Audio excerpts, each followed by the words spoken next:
몇 년 전 우리 밤하늘에서 굉장히 멋진 우주쇼가 벌어진 적이 있습니다. 혹시 보셨는지 모르겠는데요. 정말 오랜만에 밤하늘에서 아주 밝게 빛나는 두 행성, 목성과 토성이 가까이 만나면서 거의 한 점으로 겹쳐 보이는 우주쇼였죠. 이때 우리의 눈을 사로잡았던 저 밤하늘에 밝게 빛나는 목성은 우리 태양계에서 가장 커다란 크기를 갖고 있는 행성입니다. 우리 지구와 비교했을 때 얼마나 큰지 한번 비교해 볼까요? 지름으로 치면 우리 지구가 옆으로 한 11개는 넋이 들어가고 남을 정도로 굉장히 거대한 덩치를 자랑하고 있습니다. 그래서 아주 먼 옛날부터 이 덩치 큰 목성에겐 왕, 그리고 대장을 상징하는 신들의 왕인 유피테르, 주피터, 바로 제우스에 대한 신으로 상징이 되곤 했죠. 이 목성은 굉장히 아름답고 복잡한 구름을 갖고 있습니다. 또 굉장히 큰 덩치를 갖고 있다 보니까 우리 태양계에서 아주 독특한 역할을 하고 있는데요. 아마 많은 분들이 태양계 행성들은 모두 다 태양을 중심에 두고 예쁘게 궤도를 그리고 돌고 있다, 뭐 이런 식으로 알고 있지 않을까 싶어요. 하지만 사실 목성의 워낙에 강한 그 육중한 중력 때문에 엄밀하게 보면 이 목성은 정확히 태양을 중심에 두고 돌고 있지는 않습니다.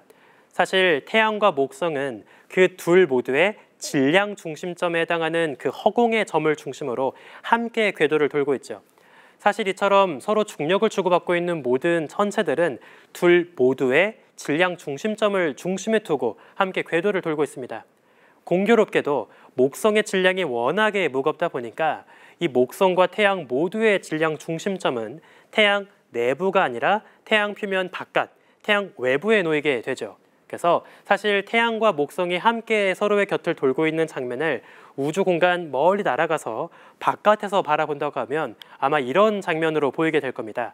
지금 보시는 것처럼 태양도 사실은 딱 정중앙에 박혀 있는 것이 아니라 태양도 천천히 돌고 있고 목성도 함께 돌고 있는 거죠. 그래서 엄밀하게 보면 사실 목성은 태양을 중심으로 돌고 있는 게 아니라 허공을 중심에 두고 돌고 있다, 이렇게 볼 수도 있을 것 같습니다. 목성은 또 굉장히 독특한 매력을 숨기고 있습니다. 지금 보고 계신 사진은 가장 최근에 이제 제임스 웹 우주망원경으로 촬영한 목성의 사진인데요. 잘 보시면 뚜렷하게 여러 층으로 구분되는 목성의 구름띠도 볼 수 있고요. 가운데 목성 옆을 얇게 두르고 있는 뭔가 흐릿한 고리 같은 형태를 볼 수가 있을 거예요. 또 다른 사진을 제가 하나 보여드릴게요. 갈릴레오 탐사선으로 촬영했던 목성이 태양을 등지고 있는 순간을 촬영한 사진인데요. 태양을 딱 가리고 있는 목성의 커다란 실루엣 중심에 양옆에 뭔가 얇은 고리 같은 형태가 둘러싸고 있는 모습을 볼 수 있죠.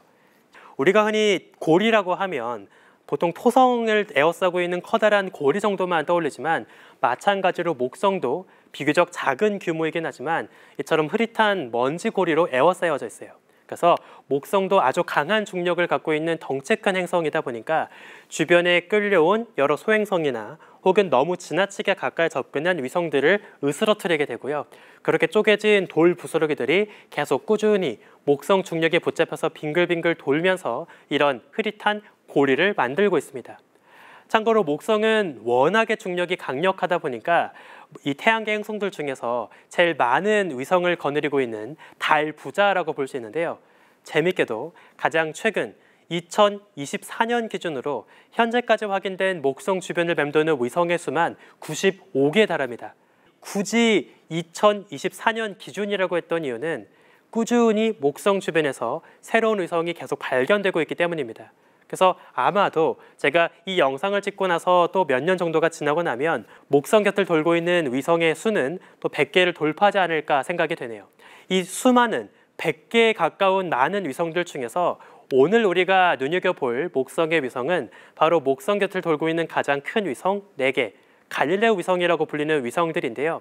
참고로 이 위성들이 갈릴레오 위성이라고 불리는 이유는 오래전 1600년경 갈릴레이가 직접 자신의 망원경으로 발견한 4개의 위성들이기 때문입니다. 참고로 이전까지 많은 사람들은 우주의 중심이 지구라고 생각을 했고요.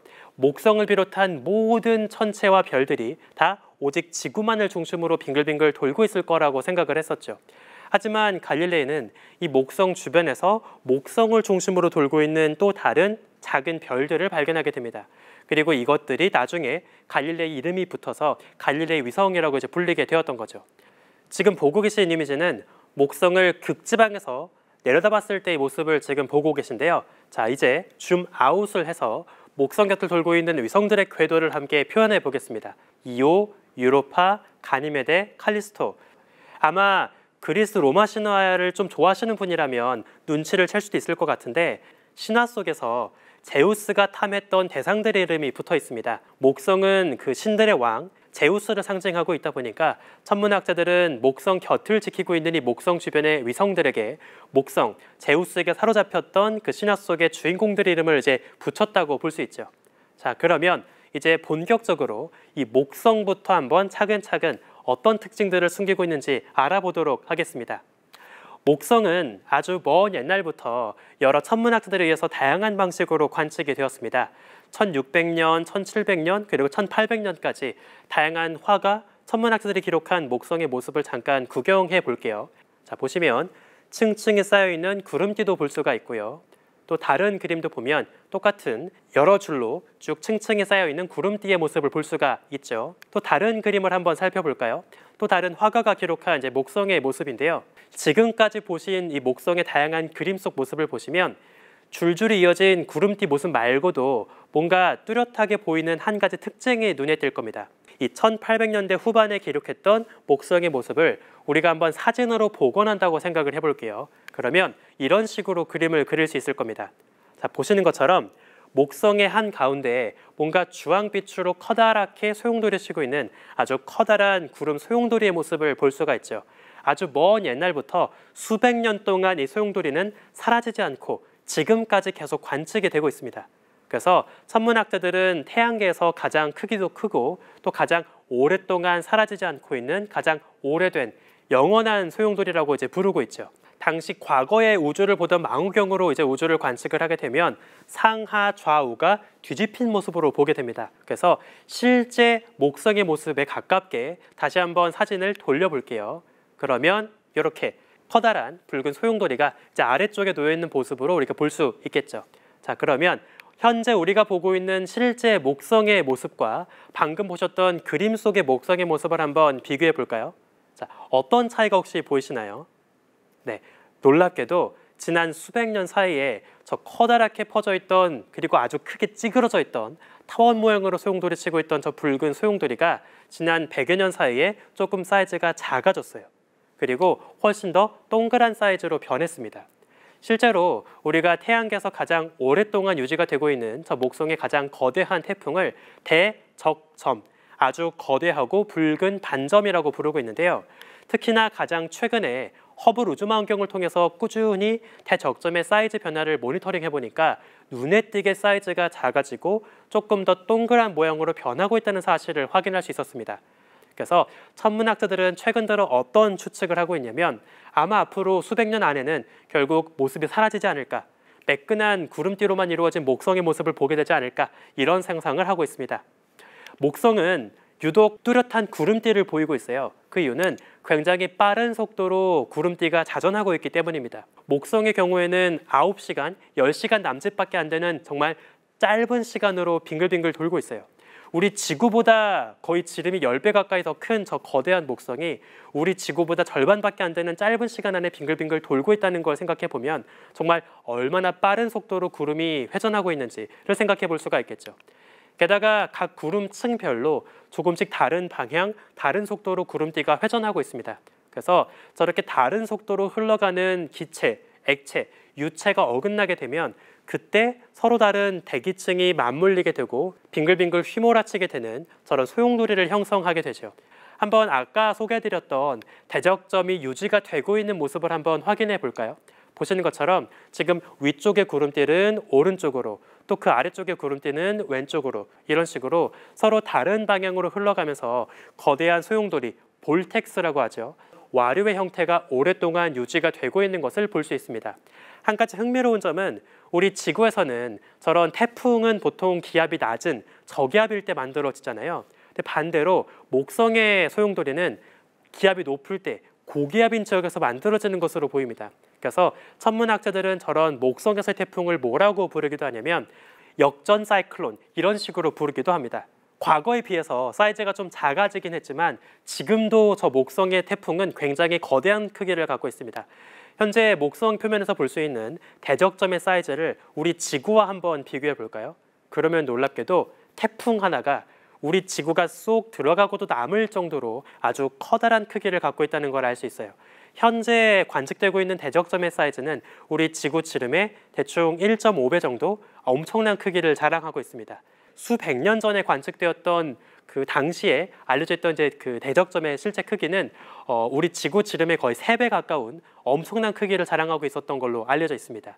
자, 그러면 이런 독특한 구름띠를 갖고 있고 또 주변에 굉장히 많은 위성을 거느리고 있는 목성을 우리는 언제부터 본격적으로 탐사를 하게 되었을까요? 우리가 최초로 목성의 착륙선 탐사선들을 보내서 목성의 실제 이미지를 확인하기 시작했던 건 파이어니어 탐사선 때부터입니다. 물론 파이어니어 그리고 보이저 탐사선들은 목성에 계속 머무르는 방식은 아니었고요. 목성, 토성, 천왕성, 해왕성을 넘어서 태양계 바깥으로 쭉 떠나가는 방식의 탐사선이었어요. 하지만 중간에 목성의 경우에는 워낙에 중력이 강하다 보니까 이렇게 태양계 바깥으로 떠나가는 탐사선들이 궤도를 활용할 때 그 강한 중력을 빌리는 주요 방문지 중에 하나입니다. 그래서 파이오니어도 그렇고 보이저도 그렇고 여러 탐사선들은 목성 곁을 스쳐 지나가면서 그 강력한 중력을 활용해서 속도를 높이고 결국에 태양계 바깥까지 날아가게 되었죠. 특히 지금 연표에서 두 번째로 띄어 있는 사진을 보시면 되게 재밌는 사진을 볼 수가 있는데요. 당시 보이저 탐사선이 10시간 간격으로 사진을 찍으면서 목성에 서서히 접근할 때 찍은 사진입니다. 마침 절묘하게도 아까 제가 보여드린 것처럼 목성이 한 바퀴 돌 때 걸리는 자전주기 역시 10시간 남짓이죠. 그래서 10시간에 한 번씩 찍은 목성의 사진을 쭉 연달아 이어서 붙이게 되면 계속 목성의 비슷한 방향이 어떤 식으로 구름이 흘러가고 돌고 있는지를 쭉 지켜볼 수 있는 그런 사진을 만들 수가 있었습니다. 그래서 파이오니어와 보이저를 통해서 천문학자들은 드디어 목성의 실제 민낯을 사진으로 확인을 하게 되었던 거죠. 본격적으로 천문학자들은 목성 궤도선을 날려보내게 됩니다. 그렇게 처음으로 목성에 방문한 목성 궤도선엔 목성 주변에서 위성을 발견했던 천문학자 갈릴레오의 이름을 붙여서 갈릴레오 탐사선이라고 부르게 되었죠. 또 연이어서 이번엔 토성까지 날아갔던 카시니 탐사선이 또 다시 중간 방문지로 목성을 한번 구경하게 되고요. 또 더 최근엔 명왕성까지 날아갔던 뉴 호라이즌스라는 탐사선이 마찬가지로 목성의 중력을 활용하기 위해서 중간에 목성을 잠깐 스쳐 지나가게 되었습니다. 그리고 이때까지만 해도 미션이 이미 한참 전에 끝났던 갈릴레오가 유일하게 목성 곁을 지켰던 궤도 미션이었어요. 그러다가 드디어 최근 들어서 다시 한번 목성 곁을 빙글빙글 돌고 목성의 사진을 더 디테일하게 촬영하는 새로운 궤도선을 보내게 되었습니다. 그리고 지금까지도 활발하게 목성의 아주 세밀한 이미지를 관측하고 있는 주노 미션이 목성 곁을 지키고 있죠. 그리고 이제 가장 최근에 지구 곁을 떠난 유로파 클리퍼, 그리고 연달아서 또 지구를 떠나게 될 지우스라고 하는 목성 얼음위성 탐사선들을 통해서 우린 또 다시 새로운 목성 탐사를 이어갈 예정입니다. 자, 그러면 지금까지 소개해드렸던 대표적인 목성 탐사 미션을 통해서 실제 목성에서 확인한 놀라운 비밀들 중에는 어떤 것들이 있는지 한번 살펴보도록 하겠습니다. 우선 첫 번째, 가장 먼저 목성 곁에 머무르면서 목성을 빙글빙글 맴돌았던 갈릴레오 궤도선을 통해 어떤 것들을 발견했는지 한번 그 발견들을 살펴보도록 하겠습니다. 갈릴레오 탐사선은 크게 두 가지를 탐사했습니다. 이전까지 디테일하게 관측한 적 없었던 목성 구름 표면에서 벌어지는 다양한 대기 현상을 모니터링을 했고요. 얼음 위성 곁을 지나가면서 그 위성들에서 어떤 변화가 벌어지고 있는지를 굉장히 디테일하게 관측을 하게 되었죠. 특히 갈릴레오 탐사선은 유로파 곁을 우연히 지나가게 되는데요. 바로 그때 유로파 표면에 갈라진 얼음 틈 사이로 분출되어 나오고 있던 물줄기를 통과하고 지나가게 됩니다. 흥미로운 것이 원래 당시에는 천문학자들은 이런 놀라운 일이 벌어졌다는 것을 미처 알지 못했습니다. 그러다가 나중에 가서 최근에 오랫동안 묵혀있던 갈릴레오 탐사선의 아카이빙 데이터를 다시 분석한 끝에 갈릴레오 탐사 로봇이 유로파가 내보낸 물줄기를 통과한 적이 있었다는 사실을 발견하게 되었죠. 유로파는 사실 아주 두꺼운 얼음 표면으로 덮여있는 얼음 위성입니다. 목성 정도 거리에 도달하게 되는 태양빛은 지구가 받고 있는 태양빛에 비해서 25배 정도 더 약할 겁니다. 따라서 목성 곁에 돌고 있는 위성들 역시 찰랑찰랑거리는 액체 물이 아니라 이미 꽝꽝 얼어있는 얼음으로 덮인 그런 얼음 위성들 거라 볼 수 있죠. 그런데 흥미롭게도 이 목성의 너무나 강력한 중력 덕분에 얼음 위성들은 쩍쩍 갈라지게 되고요. 그 갈라진 얼음 틈을 비집고 바깥으로 우주 공간으로 물줄기가 새어나갔던 겁니다. 특히 갈릴레오 탐사선은 이 유로파가 내보낸 물줄기를 통과하면서 뚜렷한 자기장의 변화를 검출하게 되는데요. 이것은 굉장히 놀라운 사실을 시사하고 있습니다. 자기장은 목성이 만들기도 하지만 동시에 유로파에서 분출된 이런 물줄기 속의 물 분자들이 여러 이온들을 머금고 있다 보니까 유로파 곁을 지나갈 때 자기장의 형태가 조금 독특하게 변화할 수 있습니다. 즉, 당시 갈릴레오가 이 유로파를 지나갈 때 자기장의 변화를 감지했다는 것은 이 물 속에 전기적인 성질을 띠고 있는 어떤 이온들, 소금기를 머금고 있는 어떤 염분을 머금은 물이 존재한다는 사실을 보여주고 있다는 거죠. 따라서 유로파가 머금고 있는 저 얼음 속의 물은 단순히 그냥 맑은 증류수 같은 물이 아니라 우리 지구의 바닷물처럼 어떤 이온들, 염분이 녹아있는 그런 물이라고 볼 수 있다는 겁니다. 따라서 천문학자들은 굉장히 높은 확률로 어쩌면 유로파의 저 깊은 바닷속에도 우리 지구와 같은 비슷한 바다가 존재하지 않을까, 심지어 생명 활동도 벌어지고 있지 않을까, 이런 기대를 하게 되었던 거죠. 나중에 이제 갈릴레오 탐사선은 미션을 마무리하면서 목성에 짙은 구름 속으로 다이빙을 하는 방식으로 미션을 끝내게 됩니다. 그리고 이를 통해서 처음으로 인간이 만든 어떤 인공물체가 목성의 구름 속으로 들어가면서 목성 구름 속에 어떤 세계가 펼쳐져 있는지를 직접 확인하는 미션을 진행하게 되었던 거죠. 당시 갈릴레오 탐사선에 실려있던 저 추락 캡슐을 잠깐 보여드릴게요. 실제로 지금 사람하고 비교한 사진을 보시면 생각보다 그렇게 크지 않은 크기를 갖고 있는 걸 볼 수가 있죠. 그래서 지금 오른쪽 사진에 나와 있는 것처럼 낙하산을 펼쳐서 속도를 천천히 늦추면서 목성의 구름 속을 탐사했다고 보시면 되겠습니다. 자, 그러면 목성의 짙은 구름 속에 직접 다이빙을 했던 저 갈릴레오 탐사선의 운명은 과연 어떻게 되었을까요? 당시 관측된 데이터에 따르면 처음에는 별다른 구름층 없이 계속해서 빠른 속도로 낙하를 하면서 이제 데이터를 수집을 하기 시작을 했습니다. 흥미롭게도 당시까지 많은 천문학자들은 저 목성의 구름 속에 굉장히 많은 수의 구름이 덮여 있을 거라고 생각을 했었어요. 하지만 실제로 관측을 해보니까 생각보다 구름은 그리 많지 않았습니다. 우리가 목성에 짙은 대기권 속에 구름의 양이 많은지 적은지를 어떻게 확인을 할 수 있냐면, 만약에 구름이 많다면 목성의 대기 속으로 스며든 태양빛이 너무나 많은 구름 속으로 산란되면서 하늘 전역이 골고루 밝게 빛이 퍼지게 될 거예요. 그러면 어느 방향을 관측하더라도 카메라에 담기는 빛의 밝기, 그 조도는 큰 차이가 없겠죠. 만약에 목성 대기를 채우고 있는 구름의 양이 적다면, 여기에만 구름이 딱 조각구름이 떠 있고 이쪽에는 구름이 없다라고 하면 구름이 있는 쪽만 좀 밝기가 펑퍼짐하게 퍼져 보이고 깨끗한 맑은 하늘은 그냥 밝기가 어둡게 보일 겁니다. 따라서 만약에 구름이 조금만 떠 있다면, 조각구름처럼 조금만 떠 있다면 어느 방향을 관측하는지에 따라서 카메라가 감지하는 빛의 밝기, 조도의 차이가 커지겠죠. 실제로 당시 갈릴레오 착륙선으로 우리가 확인을 해보니까 보는 방향에 따라서 카메라에 담기는 빛의 밝기의 차이가 꽤 두드러졌습니다. 그렇다는 건 생각보다 그 짙은 목성의 대기권 속에 구름의 양이 많지 않았다. 구름은 이곳저곳 뜨문뜨문 조각구름처럼 떠 있었다라는 사실을 보여주고 있다고 볼 수 있겠죠. 그래서 신호가 끊기기 직전까지 당시 갈릴레오 탐사선이 보여주었던 데이터를 보면 깊이 100에서 150km 정도까지 교신이 이어졌고요.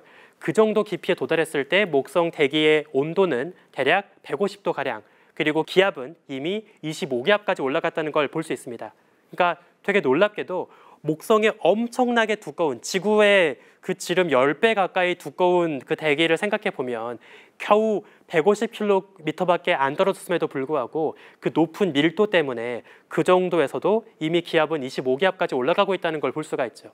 이처럼 너무나 높은 밀도의 대기를 통과하면서 불타버린 갈릴레오 탐사선은 목성의 구름 속에 진입하고 나서 한 1시간 10분 정도 지났을 때 곧바로 교신이 끊겼습니다. 그래서 인류가 직접 목성의 구름 속에 탐사 로봇을 날려보내서 확인했던 목성의 실제 모습은 이것이 마지막 모습이라고 볼 수가 있겠죠. 하지만 너무 아쉬워할 필요 없습니다.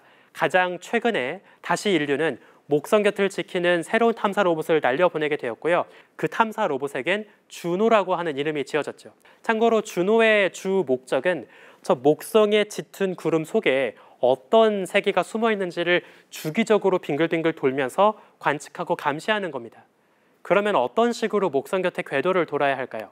만약에 목성 곁에서 예쁘게 멀찍이 떨어져서 빙글빙글 원궤도를 그린다면 우리는 목성의 구름 속에 가까이 다가가기가 어려울 겁니다.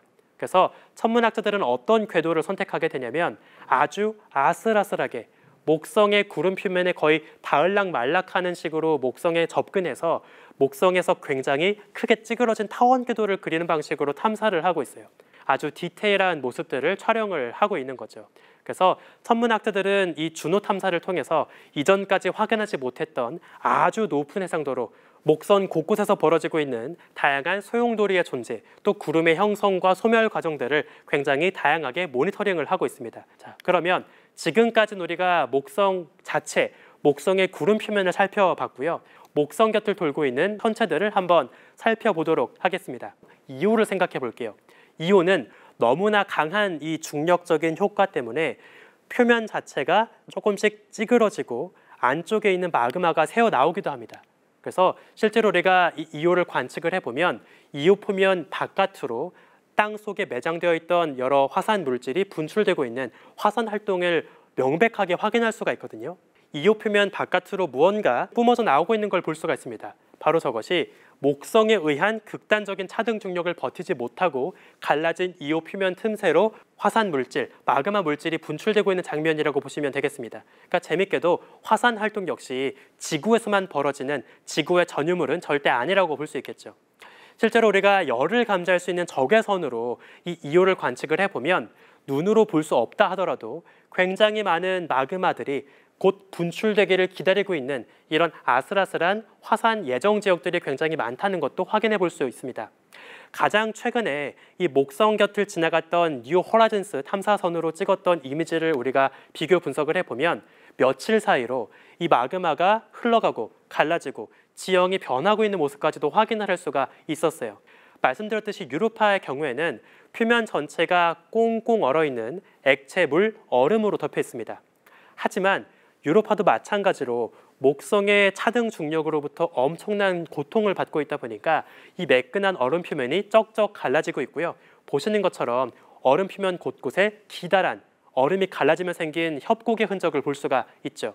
그래서 우리가 주노라든지 아니면 앞서 지나갔던 갈릴레오 탐사선을 통해서 확인한 이 유로파의 얼음 표면을 확인해 보면 갈라진 얼음 틈 사이로 물줄기가 뿜어져 나오고 있는 이런 우주 간헐천의 존재를 명백하게 확인할 수 있습니다.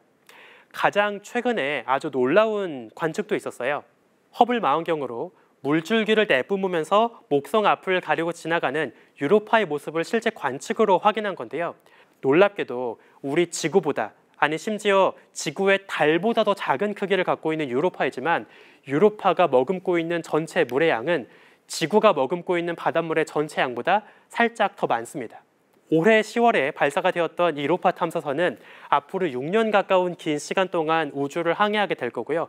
궁극적으로 2030년이 되어야 유로파 그리고 목성 곁에 도착을 하게 될 겁니다. 이번에 새롭게 지구를 떠난 유로파 클리퍼라고 한 탐사선은 물론 마찬가지로 당장은 유로파 표면에 착륙하는 건 아닙니다.